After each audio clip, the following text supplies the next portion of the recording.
All right, well, we're glad that you're here today, which we already said, but we're super glad that you're connecting with each other. Anybody make a new friend today? Wow, look at you. Now, the real test of a friend is if you have two iPhones and you do the thing where you connect and you send your card over. Wow, I felt it. I thought, you have a special phone. Okay, so everybody comfy?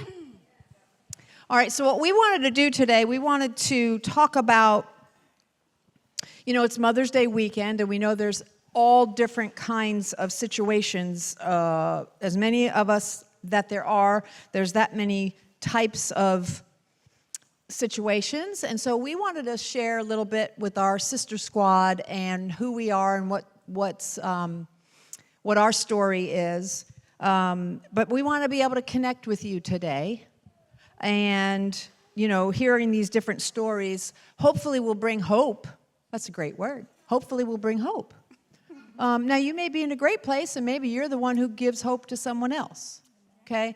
So we're going to quickly tell you 3 things about us that maybe you didn't know, or maybe you did know. Oh. Yeah, you're the clicker girl. Just a moment. So one of the things that we wanted today to just be real light and just kind of flow and as it goes and whatever happens, happens. So, we got to go get the clicker. We got to go figure out what different ways to make key things or Let me just say, bracelets. I had a hard time with that. Life But is I'm bringing hard. it home, and I'm going to do it. Life is hard sometimes. Sometimes it is hard. It And we is did have different ideas at the table of how to do it, and some were very successful. Right. And some And of us- sisters could help. Yeah, we helped each Lacey's an overachiever. Did you put that on your I wish thing? I'd have known she did 3. I'd have called her over. Maybe she could fix yours up before we leave maybe. today. There you go. You Okay. can help her with that. So I'm Pastor Anita. I'm a wife, I'm a stepmom, and I'm a Nini. I no more have infertility issues, but I had infertility issues. And I'm an analyzer and a fixer.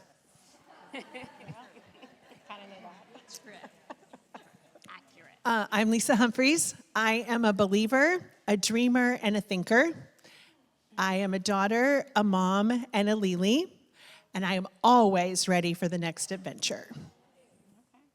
Hello, I'm Shanrika Brown. I am a child of God, mother of 8, it says, but that is 9 now. Always striving to be a better me, and my family is most important outside of my relationship with God. My name is Lacey Ryan. I'm a single mom, ambitious and driven, and a law enforcement officer. Yeah. Thank you for what you do. I'm Pastor Simone. I am an associate pastor here, salon owner, and author of my book, Exodus, mom of 5, and a caregiver to my 95-year-old grandmother. I'm passionate and dedicated to God and His Word. My name is Tiffany Whitley, and I am a loving wife and a fur mama. I am an interior designer and a real estate agent, and I am the best aunt to many nieces and nephews. Hello, I'm Betsy Perez. I am passionate, I'm an encourager, I am a performer, a basketball mama, and I am a supportive wife. And my name is Andrea, and I'm a Jesus First girl, and I'm a wife, I'm a biological and an adoptive mom. I'm also a Mimi, and I am loyal to the core. Yes. Okay, so just from those descriptions, you could tell that we're all in different places, or came from different places as far as motherhood, family, and all the things go. So really, we're just sitting around at a table, or, this is how this was birthed. We were sitting around talking, and we said, wow, maybe we should invite the rest of the sisters into our conversation, because we had really great conversation talking about where we came from maybe and how we could be encouraging. And you guys know, for me, this weekend has been and always will be special to me, and very heart-wrenching in a sense, because I couldn't have children. And I know that some of you are in that same situation. Some of you have adopted, like Pastor Andrea. Some of you haven't, chose not to have children, like Tiffany, and all the things we're going to talk about. So we think this group right here, some are blended families, some are single, some are, have your own and adopt, some are his, mine, and ours. So we felt like this would be, some are boy moms, we felt like this would be a great example of just chatting about, maybe struggles, maybe how we got through them, maybe, encouraging things. Yep. At the end, there will be a slide that comes up that has the Sisterhood email. That's the one that you got the confirmation from today. If one of these stories connects with you and you would say, I would love to get to know her better, I would love to hear from her, all you have to do is at the end of the day, email sisterhood@thefathershouse.com and say, can you get me in touch with Shanrika? Because I need to talk to her. And we will get you connected to the sister that you want to have more of a conversation with. Right. So we're just starting today, starting the connection today. Yeah. So just to kind of start things rolling, this is purely Holy Spirit driven. We don't have a script. We don't even have what I'm going to ask first or anything like that. So really the first impression for me was to ask Pastor Andrea, if you see pictures of her family, they look different. So tell us, Andrea, what makes up your family? So we have 2 daughters. One is biological and one is adopted.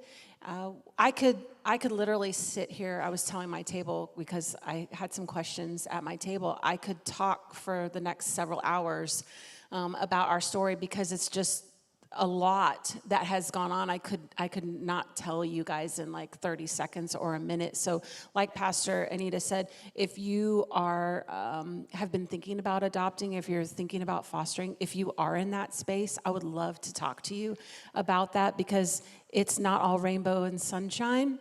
Just gonna say, is it rainbows and sunshine raising kids anyway? No, not all the time. But my husband and I, we always knew that we wanted to adopt, but we tried to go one route, got ahead of God. A lot of heartache came out of that. And then we ended up actually adopting locally. We thought Hannah was 9 at the time. Hannah is our biological daughter. She was 9 at the time. And we thought that we would stay around that age, right? Especially because sometimes there are issues and things that children have been through that we didn't want to. We had to protect Hannah too, So we said that we didn't want to, go too much older. Well, God had other plans. He began to break our heart for teenagers. So we actually adopted Sandrika at the age of 15. Well, we met her when she was 15. We actually did the adoption process fully she had turned 16. So introduce a teenager into your home, never been a teenage parent before. I mean, our biological hadn't been to the teenage years yet, so we kind of got thrust into the teenage years. But it was rewarding, but yet difficult. It was a struggle. It really was. I don't know that I was fully prepared. Are we ever fully prepared for anything that God calls us to or puts in front of us? I don't think that we ever are fully prepared. But it was very important to us that we had a community of people around us because I don't know that we could have gotten through a lot of the things without a community around us. But because, again, it wasn't always rainbows and sunshine. I mean, we would go out to eat, and it always used to make me mad because they'd always say, 1 check or 2 checks. Well, you haven't shared yet what the visual difference is. So I am very pale. Our adopted daughter is not. Our adopted daughter is African American. And so you can imagine, I mean, I understand, but she was young. I was like, why she's not paying for herself? Like, what in the world? So that used to irritate me, though. So, Shanrika, now, you heard her say it's not 8 anymore, it's 9. She just had a baby. Tell me about that. How did that happen? Did you birth 9 children? No, okay. Not out of this womb. I have 4 biological children of my own. My husband has 4, and now I have my niece in the picture, so that makes 9 for me. Wow. Yes. And the age range from the oldest to the youngest? You don't have to give every one, but 29, and the youngest is 11. So That was your youngest we met earlier. yes. Yes. and they're not all in the house, though. No. Oh, thank God. hallelujah. Yes, so we just have the 4 youngest in the house at the moment, and they're all girls. So now And I'm are they officially a both- girl mom? They're some of yours and some of Michael's Yes, in the house? that is How does correct. that work, like with the different parenting styles, or are you fully in, like I remember I had to say, Kelly, I'm not your mom, but I am the authority in your life right now. Oh, yes. So I want you to love your mom, but you're not living with your mom. You're living with us. Yes. So do you guys have those kind of things? We don't have too much of that. We've been blessed to not have any of those issues, and I thank God for that because that was one of my biggest worries when it came to blending a family. Yeah. Shanrika, you shared with us when we were all talking about so if you don't know who belongs to, do you belong? Belongs to me. Yeah, he belongs to her, or you. How does want to share with He's that? mine. He's yours. I'm so, his, but he's right. mine. So her husband is Michael on our worship team. So you guys all know who Michael is, right?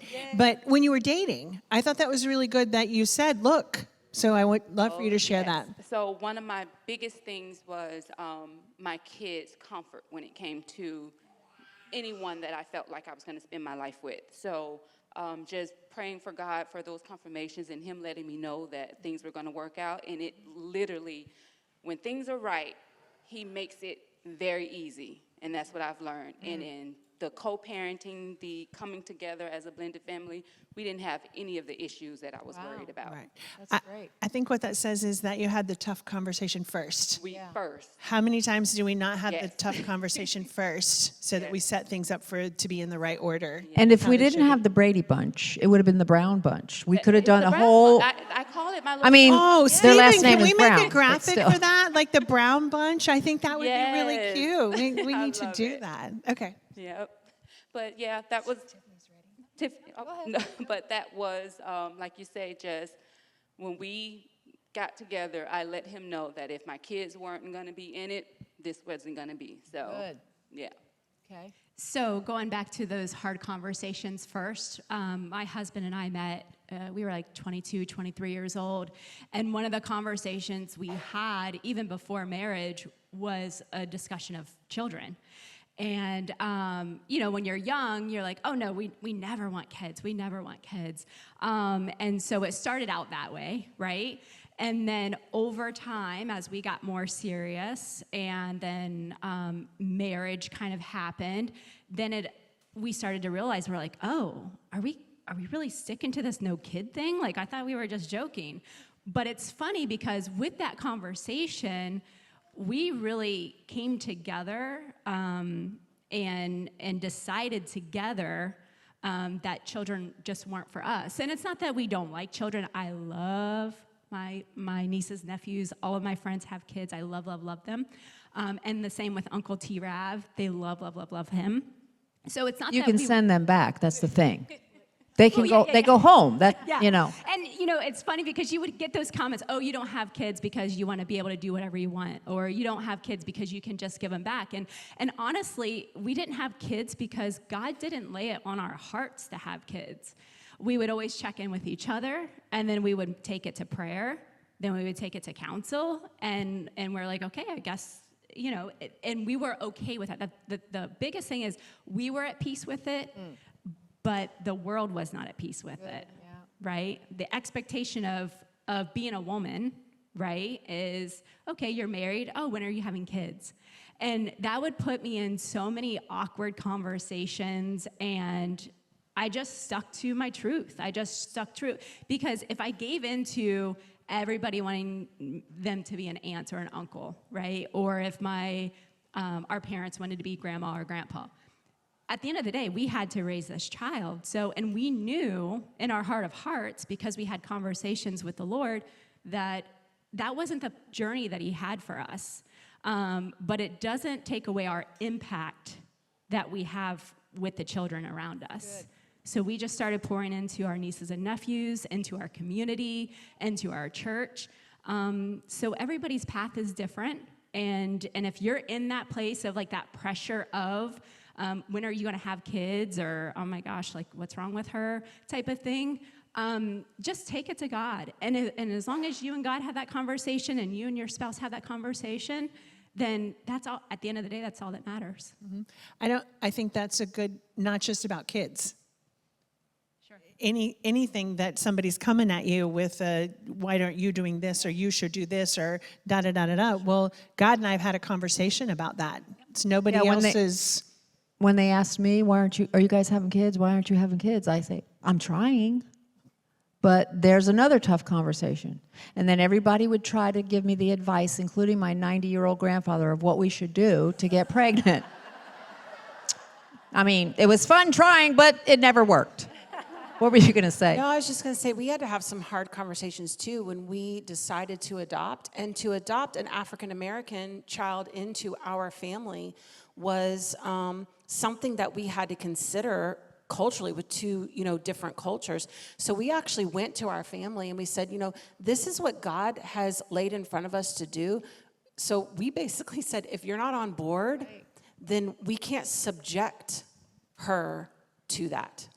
So either you're on board and you're a part, or you're not on board and you're not a part. We had to make that hard decision because she had been through so much rejection that we were not going to subject her to that kind of stuff.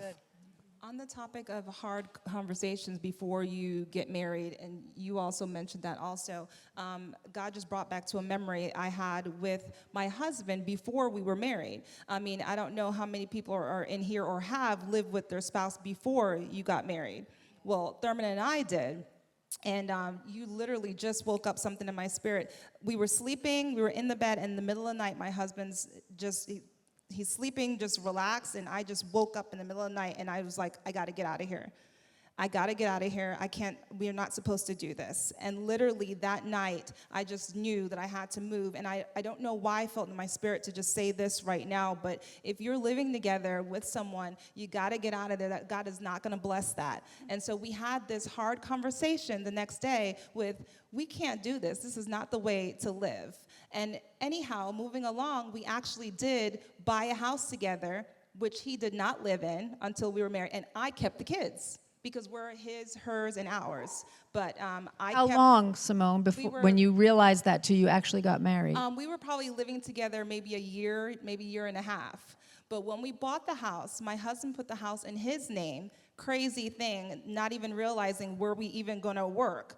Put the house in his name. I kept all the kids. I kept my 2 kids and Haley, which was his daughter, and he would come over to visit and try to pretend he was falling asleep on the couch. And I was like, you need to get out. But it wasn't very long after that he engaged to me, and we got married, and then, you know, we moved in. But I will say that God has blessed our marriage, blessed our lives so much because we were obedient and because I followed the Spirit. In the 3 o'clock in the morning, oh no, I can't do this. So I just felt that in my spirit right now. So if there's anyone here that is living in that way, please think twice. Please go to God and ask him for some answers. I can kind of piggyback on that too, and I won't, that's a whole testimony for another time, but my husband and I, well, we obviously weren't married at the time, but we were living together, and same kind of situation, although we still lived under the same roof, he lived on the other side of the house. So he had the guest side of the house with the guest bathroom, and I was in the master suite. And your house was never cleaner, right? And my house was never cleaner. She's heard the testimony. So let me just say, at the Father's house, when you are asking the pastor on staff to marry you, which one it is, our policy is, if you, whether you're living together or not, that you do not sleep together. You stop. Now, they lived together for 6 years. And we're having all the relations. And then when they decided to get married, we said, no, you have to commit. And PT looked at Travis in the eye and said, I will ask you on the altar of your wedding day if you held to this promise. And they both said yes. They promised to do it. And it was a year before they actually got married. So it can be done. 10 months. It can be done. 10 months. 10 months. She said 10 months. She's not counting, but it was 10 months. It wasn't a year. Tiffany, how many days was Men it? don't want to wait very long to shut it all down. They're like, okay, let's get married. Here's the ring. Go ahead. No, it's just, did you have another thought on that? I don't know if it was on that. I just wanted to say what Tiffany was saying about choices, and some people do look down upon that, right? And I'll just be 100% honest. In the middle of my journey, it bothered me when people said, well, we just decided we're going to have one more, or we're not going to have any more, or we're not. And it just bothered me because I'm like, I'm over here trying, just to get pregnant. I never got pregnant, and I didn't lose a child. I just never got pregnant. But I understand that. I really do. I'm older and wiser now. But I wanted to say this. If we believe in God's word that says that he knew us before the foundation of the earth, while we were in our mother's womb, when a child is supposed to be born, that child will be born, right? So we have to believe that no matter if there was a situation, nobody is a mistake. Not any human being on the face of this earth is a mistake. So I just want to add that in there because, God knows, and if a child is to come forth, he or she comes forth. So when we started talking about this, one of the people on our squad, I said, you certainly didn't plan single parenthood to be for your life, but you're rocking it. And so there are a lot of people who can look at Lacey and the choices and the decisions and all of that, but what a role model she is today for all of those things. I think the thing is that you can sit here and be upset in the moment. But there comes a time that you have to pick yourself up.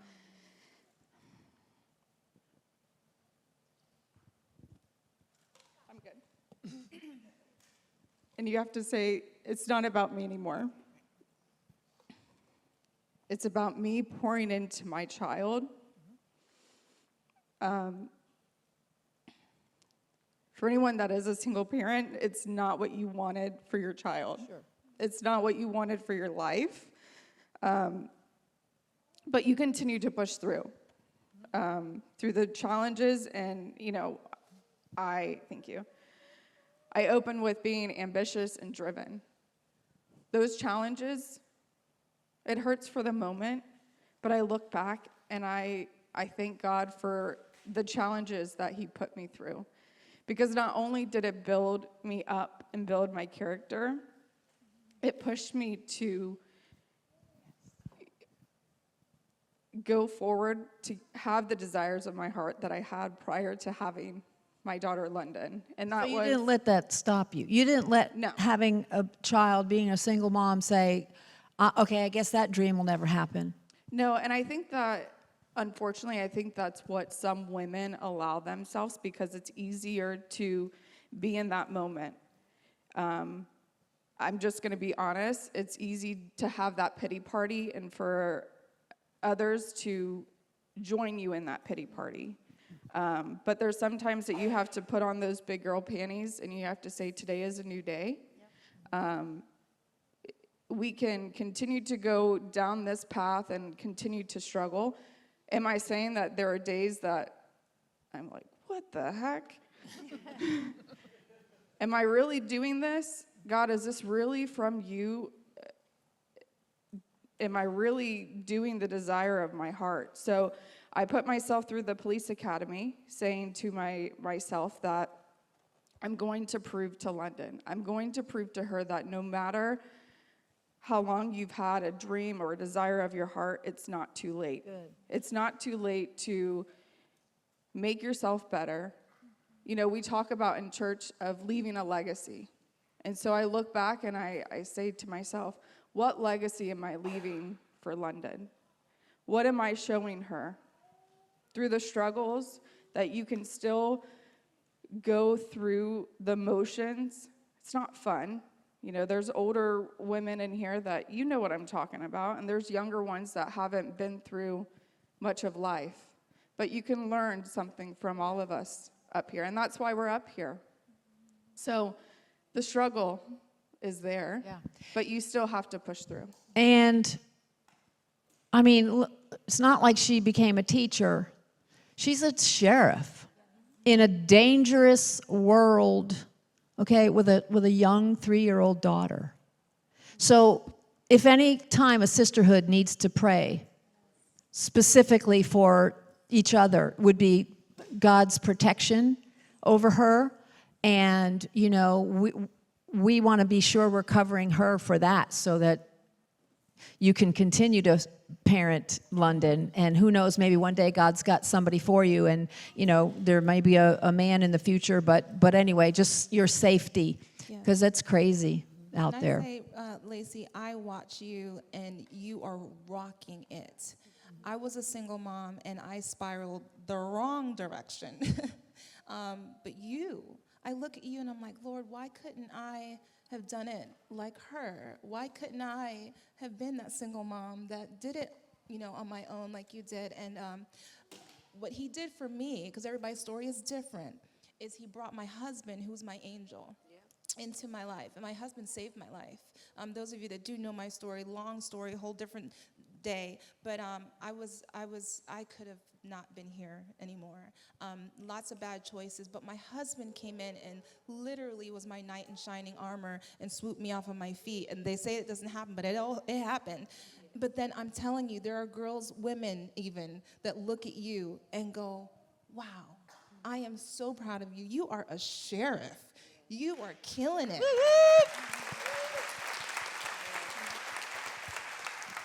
But I think that how I've pushed myself along is I've come to the church here for many, many years. Some of you know that. I think it's 26 years? So you hear from the pulpit, get yourself involved. Looking back through the struggles and everything, I think at the end of the day, it was the solid foundation that I had with women, with Maggie, in life group, that is what has helped me move myself along. Those hard days, we all have them, but who do you turn to talk to?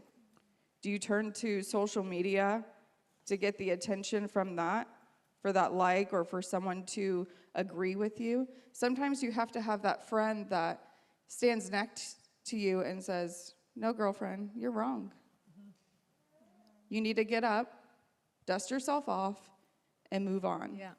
And so if you are a single parent, and at the end of the day, it has nothing, I honestly hate that single parent name tag, because I'm just a parent just like anybody else. You have to have someone that you can turn to. But doesn't it also, what you said, prove the importance of community, of us together as women, as the church? I mean, I've seen Lacey was how old? 8 maybe, when they first started, and her mom was a single mom. So I watched her grow up, and I remember having the conversation about her aspirations and the future. And she didn't get involved initially, but she's saying now, hey, because of that involvement in life group and consistency in serving and being part of the church, she sees that as a difference in her life. So that's the other thing we're trying to say. Remember, connect with each other, because we're so important. We are family. So my friend Betsy, what were you going to say, Andrea? Were you going to ask her a question? Yeah, All right, go, girl. No, I was just going to say, we've heard all of these different things, and we kind of touched on it a little bit earlier with Shanrika and her saying, the blended family and that they didn't really struggle a lot.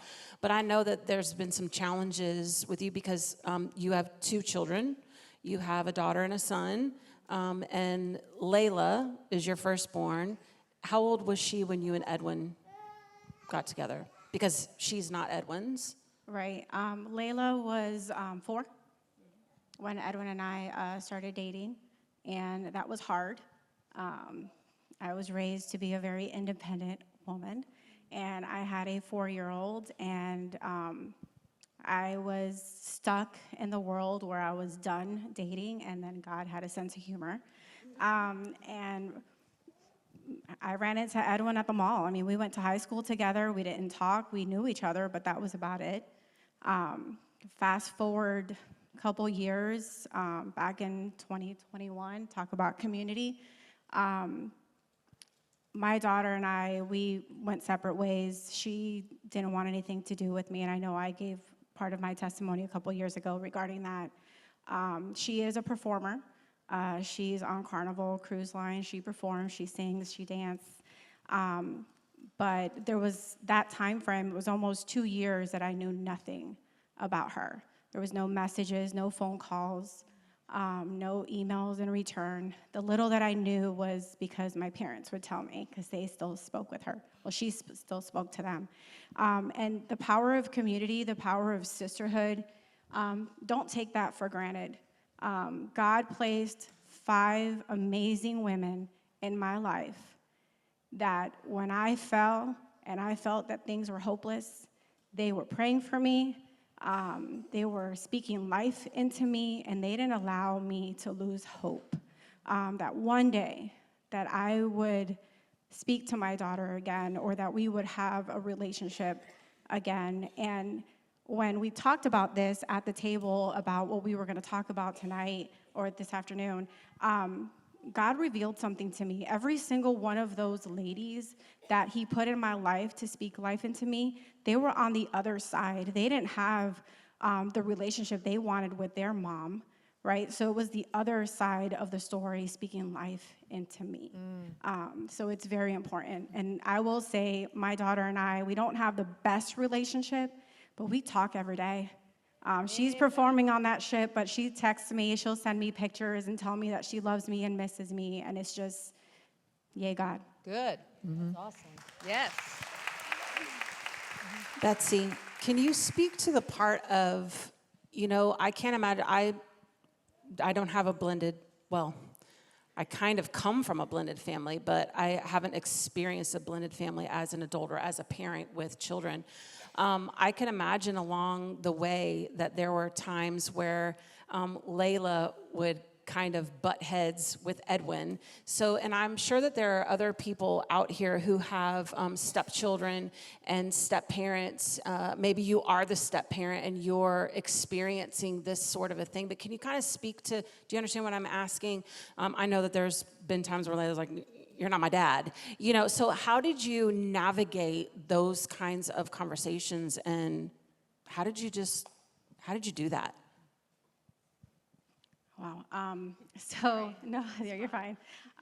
So Edwin raised Layla since she was 4, and it wasn't until she turned 16 that those really hard conversations have to take place, right? Teenage years, where she understood more like, okay, he's not my biological dad. Her biological dad chose not to be part of her life, right? It wasn't a choice that I made or that she made. He said, I am not ready to be a dad, goodbye, and he disappeared. Every so often he would send, a text or whatever, but always, let her down, right? And Edwin would try to step in, take her on dates to show her how she should be treated by her dad, and when she got into the 16 years old, she didn't want anything to do with him. You're not my dad. You can't tell me what to do. I want to live with my dad. So we did. We allowed her to go for Christmas one year for a whole week because she wanted to go. And before the week was over, she was calling saying, can I please come home? This is not what I'm used to.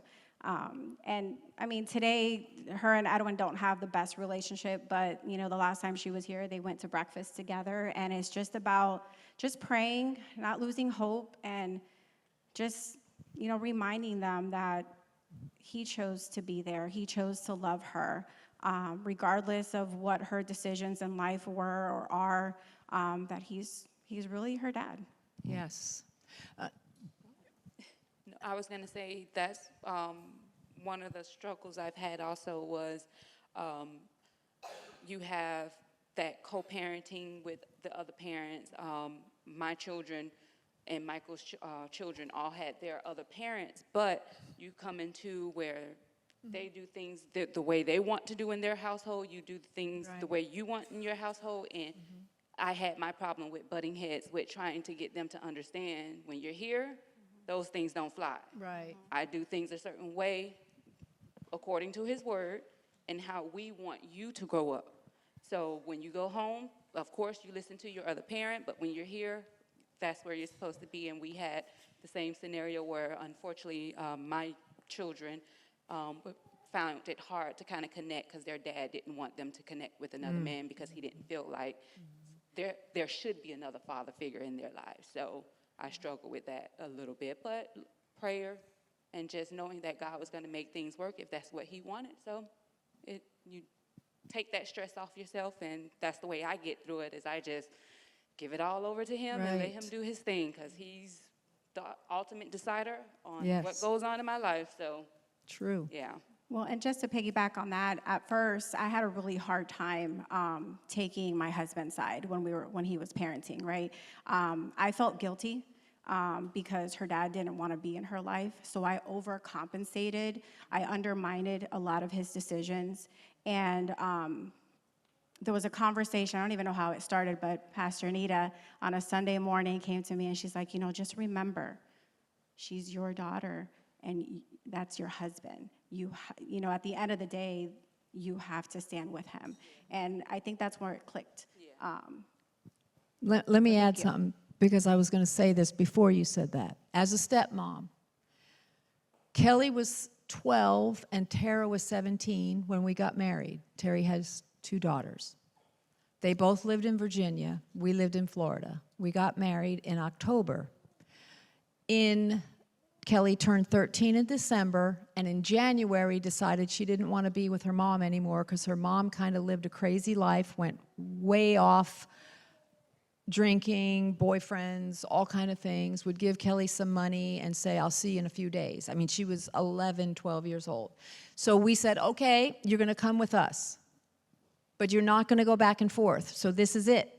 You better know when you come, that's it. You're not going back.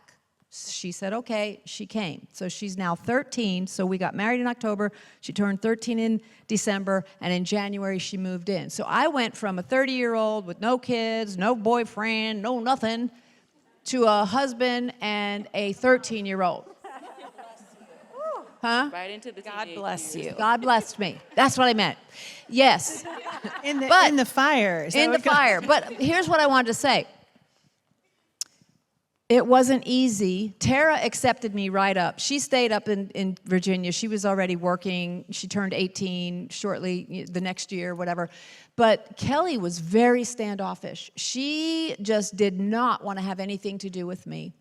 And I found out later, she said, as a 13-year-old, I felt like if I told you I loved you, it meant I didn't love my mother. Okay, so that's when I had to tell her, Kelly, I'm not your mom. I'm not taking the place of your mom. Matter of fact, when Kelly got married, mom was at the front seat right there, not me, her mother. I said, I'll honor your mother. She's your mother. I said, but I am an authority in your life. And then Terry, PT, pulled her aside and said, Kelly, we love you.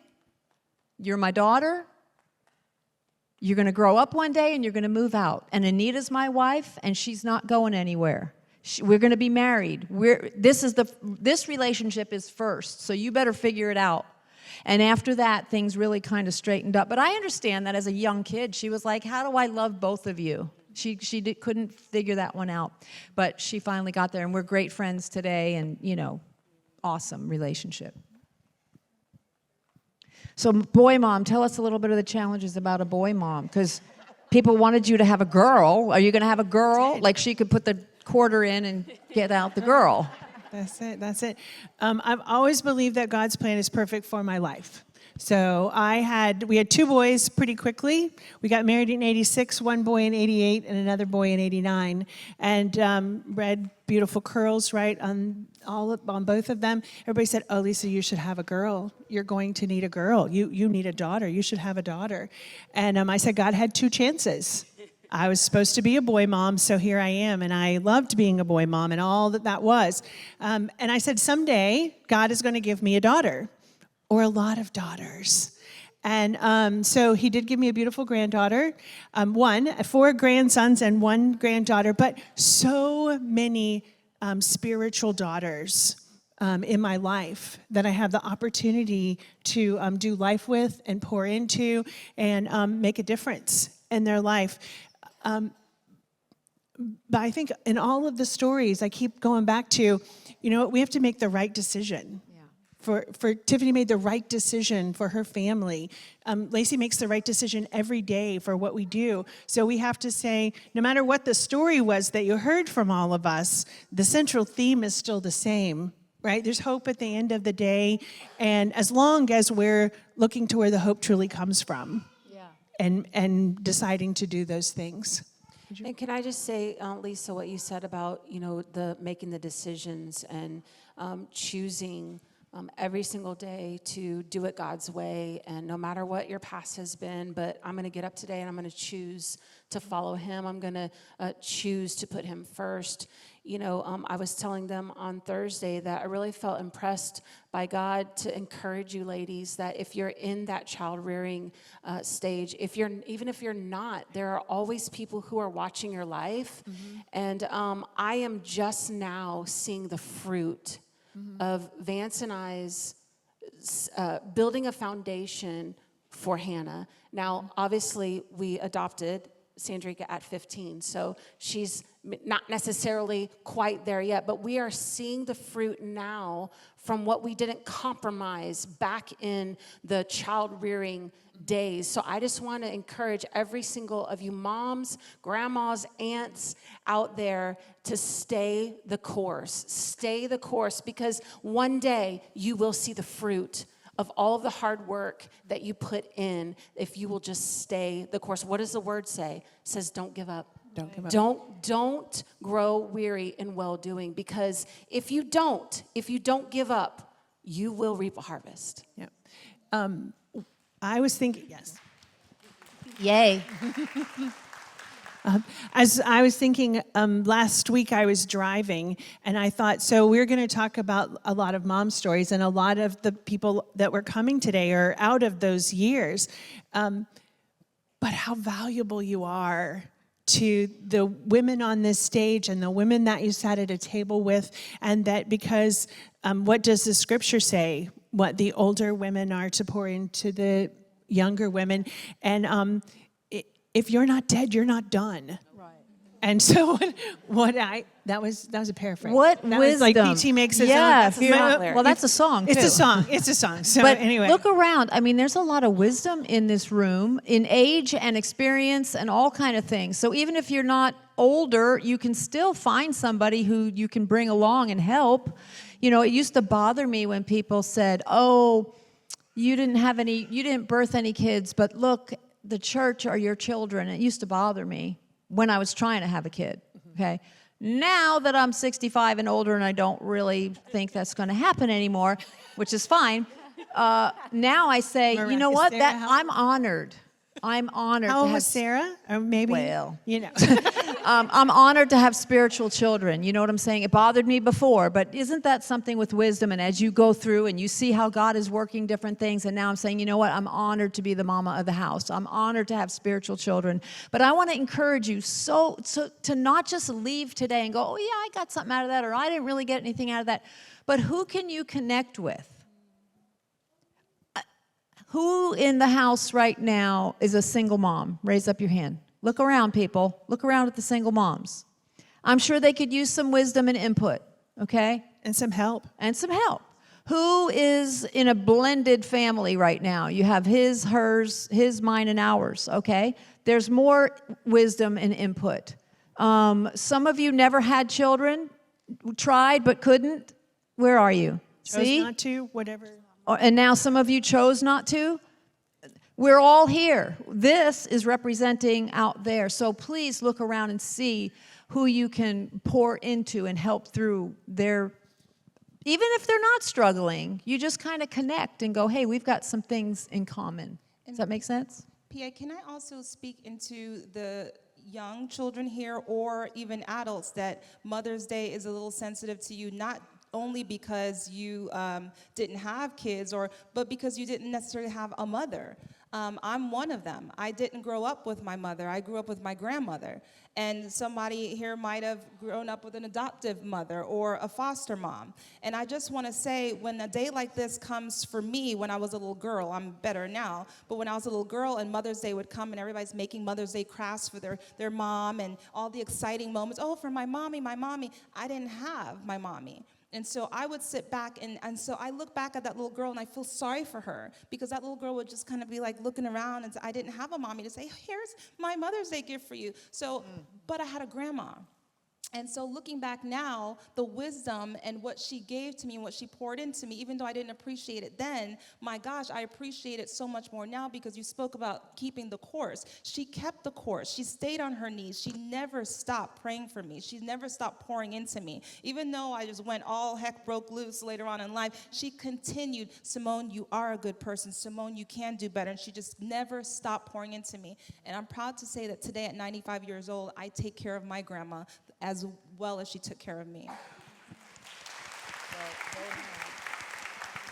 Okay, so Pastor Andrea forgot the clicker, and Lisa forgot her notes.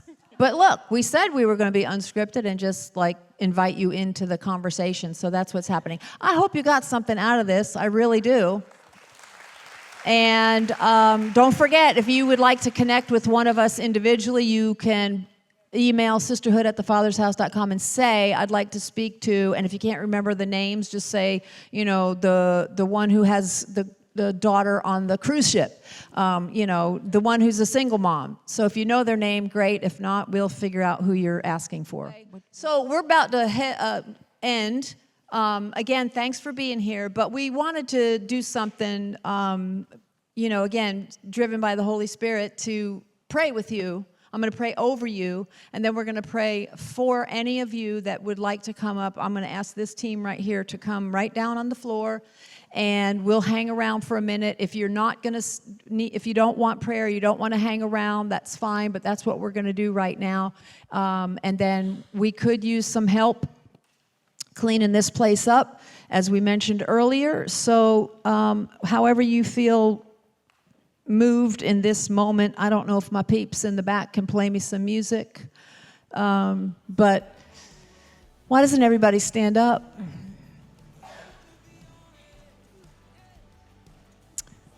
Father, I thank you for this beautiful room filled with amazing, beautiful women, girls, sisters, opportunities to connect with each other, help each other, pray for one another, give wisdom, advice, all the things that we talked about today, that we don't have to go through life on our own, but that we have each other. I thank you for that, God.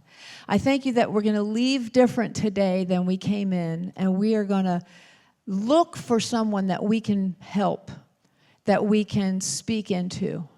And those that may be a little shy or timid to go and ask for help, we pray for boldness over them, God. But we thank you for this group. We thank you that together we can do amazing, wonderful things. And we give you thanks and praise. In Jesus' name, amen.